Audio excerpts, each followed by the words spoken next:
नमस्कार मुलांनो, आज आपण अर्थनियोजन भाग 3 बघणार आहोत।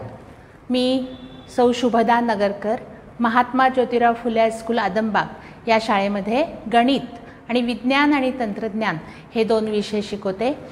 मागील 2 पाठांमध्ये आपण अर्थनियोजन म्हणजे काय हे बघितलं होतं, 9वीतलं कर प्रणाली बघितलं होतं आणि कर बीजक पत्र म्हणजे जीएसटीची पावती वाचायची कशी हे बघितलं होतं।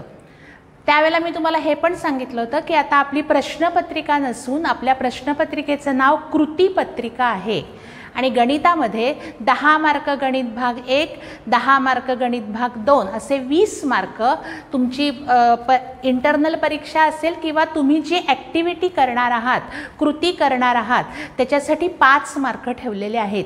मग आता ही कृती करायची म्हणजे वेगळं काही करायचं का, तर नाही, तुम्हाला तुमचे शिक्षक सांगतीलच की पाठाला अनुसरून आपण कृती करणार आहोत। मग आता अर्थनियोजनासाठी 5 मार्काची कृती आपण कशी करणार आहोत, तर आपण वस्तू जीएसटी म्हणजे आपण बघितलं होतं वस्तू आणि सेवा कर। मग तुम्ही एखाद्या दुकानात गेलात आणि तुम्ही वस्तू खरेदी केली आणि त्या वस्तूवर किती टक्के जीएसटी आहे हे आपण नुसतं तक्ता तयार केला तर ही सुद्धा कृती होते। आणि सेवा म्हणजे काय, तुम्ही हॉटेलमध्ये गेलात, रेल्वेने प्रवास केलात, विमानाने प्रवास केलात तर तुम्हाला किंवा आता शिक्षण ही सुद्धा केंद्र सरकारने आपल्याला दिलेली सेवा आहे। आता कोविड-19 मध्ये सुद्धा आरोग्य सेवा आपल्याला सरकार देत आहे। ह्या सगळ्या काय आहेत, सेवा आहेत। किंवा आपल्याला वीज मिळते, पाणी मिळतं, ह्या सुद्धा आपल्याला सरकार काय देतं, सेवा देत असतं। मग वस्तू वेगळ्या आणि त्याच्यावरच्या सेवा पण वेगळ्या, ह्याची आपल्याला कृती कशी करायची, त्याचे 5 मार्क आपण कसे मिळवणार आहोत, अगदी सोपं आहे। तर मी तुम्हाला आता सांगते की कोणत्याही 5 वस्तूंची नावं लिहायची आणि त्या वस्तूंसाठी कर किती देणार आहोत आपण ते लिहायचं। जर हॉटेलमध्ये गेलो तर ती सेवा आहे, रेल्वेने प्रवास केला तर ती सेवा आहे, विजेचं बिल भरलं तर ती पण सेवा आहे, पाण्याची वाहतूक जी होते ती पण आपल्याला महानगरपालिका काय देते, सेवा देते। त्यामुळे वस्तूवरचा कर वेगळा आणि सेवेवरचा पण कर वेगळा।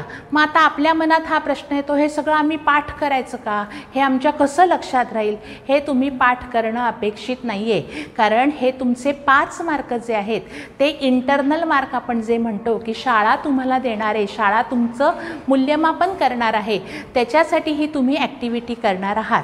तर मग आता केंद्र सरकारने हे कर ठरवलेले आहेत। हे किती टक्के आहेत हे मी तुम्हाला सांगते। आपल्या पुस्तकातलं पान नंबर 84 आपण उघडायचं आहे आणि या पान नंबर 84 मध्ये प्रकार वेगळे दिलेत त्यांनी आणि कराचा दर काय आहे हे पण सांगितलं आहे आणि त्याच्यामध्ये वस्तू कोणती आणि सेवा कोणती ते मी फक्त सांगते। आपण पुस्तक आपलं उघडायचं आहे आणि त्याच्याप्रमाणे हे वाचायचं आहे फक्त, बाकी काहीही करायचं नाही आहे, पाठ वगैरे काही करायचं नाही आहे, पण आपल्याला हे आयुष्यभर उपयोगी पडणार आहे। आता 0% कर आपण कशावर देणार आहोत, मी मागं सांगितलं होतं 0% म्हणजे सगळ्या आपल्या अत्यावश्यक गोष्टी आहेत त्या वस्तू। बघा, अन्नधान्यासह जीवनावश्यक वस्तू, अन्न हे मुख्य, अन्नधान्यासह जीवनावश्यक वस्तू म्हणजे आपण मागच्या पाठात बघितलं होतं की मी ब्रेड घेतला तर ब्रेडवर 0% कर आहे। भाजीपाला, फळे, दूध, मीठ आणि मातीची भांडी, लक्षात ठेवा मातीची भांडी का म्हटलंय त्यांनी, माती ही नैसर्गिक आहे, नैसर्गिक असल्यामुळे त्याच्यावर आपण कोणताही कर देणार नाही। आता सेवा कोणत्या कोणत्या आहेत की ज्या 0% मध्ये आहेत, तर पाण्याची वाहतूक, रेल्वे व पुलाचा वापर, शिक्षण व आरोग्य सेवा, धर्मादाय संस्थांचे उपक्रम, सार्वजनिक वाचनालय। बघा, सार्वजनिक वाचनालय म्हटलंय, आपल्या शेजारचं वाचनालय कोणती लायब्ररी असेल तर ती नाही, सार्वजनिक वाचनालय की ज्या ठिकाणी सामान्य माणूस जाऊन वाचू शकतो, जी काही वर्तमानपत्र आहेत ती आपली वाचू शकतो फुकट, त्याच्यासाठी कोणताही कर द्यायचा नाही आहे। सार्वजनिक हा शब्दाचा अर्थ लक्षात घ्या। आणि शेती संबंधीची सगळी जी सेवा आहे त्याच्यावर कोणताही कर नाही आणि त्या कराला त्यांनी म्हटलंय शून्याधारित 0% दर आहे। निम्न दर म्हणजे 5% म्हणजे 0% झालं 5%। 5% मध्ये काय काय आहे, सामान्य वापरातल्या वस्तू जसं LPG सिलेंडर की ज्याच्यावर आपण स्वयंपाक करतो, चहा, तेल, मध, फ्रोझन भाज्या, लवंग, मिरी, मसाले आणि मिठाई हे 5% येतात या वस्तू. सेवा कोणती कोणती? रेल्वे वाहतूक, बस वाहतूक, टॅक्सी सेवा, विमान वाहतूक. विमान वाहतुकीमध्ये पण 2 प्रकार आहेत. आपण ऐशाराम बघितला होता, म्हणजे इकॉनॉमिकली सेवा, म्हणजे जी सामान्य माणसाला परवडत नाही खरं, पण तरीसुद्धा त्यातसुद्धा 2 भाग केलेले आहेत. विमान वाहतूक, इकॉनॉमी क्लास, हॉटेल्समध्ये खाद्यपदार्थ व पेय पुरवणे हे 5% येतं. मग आता 12% कोणत्या कोणत्या वस्तू येतात? तर लोणी, तूप, सुकामेवा, भाज्या व फळांपासून तयार केलेली लोणची, मुरांबा, जॅम, जेली, चटण्या आणि मोबाईल. मोबाईल लक्षात ठेवा, मोबाईलला आपण देणार आहोत 12%. सेवा कोणत्या कोणत्या आहेत? छपाईसाठी कामं, गेस्ट हाऊस, बांधकाम व्यवसायाशी निगडित सेवा. 18%ला काय काय येते? मार्बल, ग्रॅनाइट, परफ्यूम्स, धातूच्या वस्तू, संगणक, प्रिंटर, मॉनिटर, CCTV. सेवा कोणत्या कोणत्या आहेत 18%मध्ये? कुरिअर सर्व्हिस, सर्कस, नाटक, प्रदर्शन, कोणतंही सिनेमा बघायला गेलो आणि शेअर बाजारामध्ये खरेदी आणि विक्री जी होते त्या खरेदी आणि विक्रीवर जी काही दलाली द्यायला लागते त्याच्यासाठी आपल्याला 18% GST द्यायला लागतो. आणि 28%मध्ये कोणकोणत्या येतात वस्तू? ऐशारामाच्या वस्तू, मोटारसायकलचे parts, luxury car, paan masala, vacuum cleaner, AC unit, washing machine, तंबाखू उत्पादनं आणि शीतपेय. म्हणजे सरकारने सुद्धा बघा तंबाखू खाऊ नये पण तरीसुद्धा लोक खातात, मग त्याच्यावर त्यांनी काय केलेलं आहे? जास्त टॅक्स लावलेला आहे. शीतपेय म्हणजे कोल्ड्रिंक्स. तुम्ही नैसर्गिक शीतपेय प्यायलीत तर काहीही हरकत नाही आहे, लिंबू सरबत प्या, कोकम सरबत प्या, आवळ्याचं सरबत प्या. पण जे कार्बन घातलेलं शीतपेय आहे, कोणतंही ज्याला आपण कोल्ड्रिंक म्हणतो, थम्सअप असेल, फॅन्टा असेल, मिरांडा असेल, त्याच्यावर त्यांनी 28% GST लावलेला आहे. आणि मग सेवा कोणत्या कोणत्या आहेत? तर पंचतारांकित हॉटेल, निवास व्यवस्था, कोणत्याही अम्युजमेंट पार्कला आपण भेट दिली तर तिथे सुद्धा 28% आपण GST देणार आहोत. वॉटर पार्क, कोणतीही थीम पार्क असेल तर ती, कॅसिनो, रेसकोर्स, IPL सारखे खेळ. आत्तासुद्धा IPL चालू आहे. कोविड-19मध्ये सुद्धा दुबईला आत्ता IPLचा खेळ चालू आहे. मग ही सेवा आहे, ह्याच्यावर भारत सरकारने 28% GST लावलेला आहे. विमान वाहतूक, मगाशी मी तुम्हाला सांगितलं विमान वाहतुकीतही 2 प्रकार आहेत. विमान वाहतूक इकॉनॉमिक क्लास आणि विमान वाहतूक बिझनेस क्लास इत्यादी. हे शासनाने आपल्याला ठरवलेले कर आहेत. आता याच्यामध्ये वीज, पेट्रोल आणि डिझेल या GSTच्या कक्षेत या गोष्टी येत नाहीत. मग आता आपण हे पाठ करायचे का? आपण पाठ करणार नाही आहोत. आपली ही कृतीपत्रिका आहे, आपण शाळेमध्ये ह्याची ॲक्टिव्हिटी करणार आहोत आणि ह्याला अगदी जरूर करा, त्यातनं तुम्हाला आनंद मिळेल. मग मी आता तुम्हाला आत्ता सांगणार आहे की वस्तू लिहिलेल्या आहेत मी आणि त्याचा GSTचा दर काय आहे. वस्तू लिहिलेल्या आहेत अन्नधान्य. अन्नधान्य असेल तर त्याच्यासाठी GSTचा दर असणार आहे 0%. शीतपेय, शीतपेय ही लक्झरी आहे, त्याच्यासाठी लक्झरी म्हणजे एकदम 28%ला GST जातो. संगणक पण लिहिलं आहे आणि मोबाईल पण लिहिलेला आहे. संगणकावरचा GST वेगळा आहे आणि मोबाईलवरचा GST पण काय आहे? वेगळा आहे. AC unit, LPG cylinder. मग आता अन्नधान्याला GSTचा दर आहे 0%.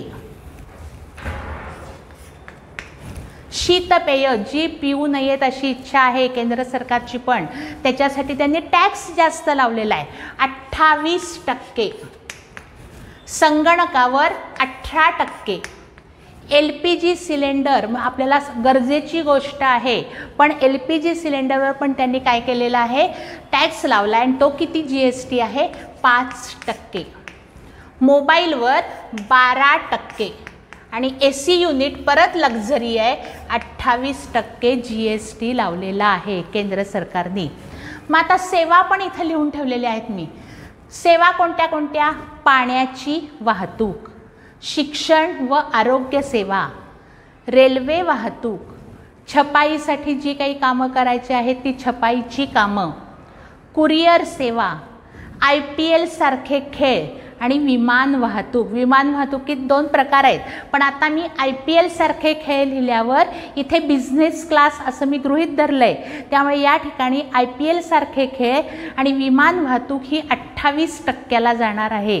GST इथे 28. सेवेला वेगळा पण रेट तोच आहे, म्हणजे 0% मध्ये अन्नधान्य आहे. अन्नधान्य ही आपली आवश्यक गरज आहे. पाण्याची वाहतूक आवश्यक आहे. शिक्षण व आरोग्य सेवा आवश्यक आहे, अगदी अत्यावश्यक म्हणूया आपण. म्हणून त्याला GST किती येणार? 0%. याला GST येणार 0%. रेल्वे वाहतुकीला GST येतो 5%.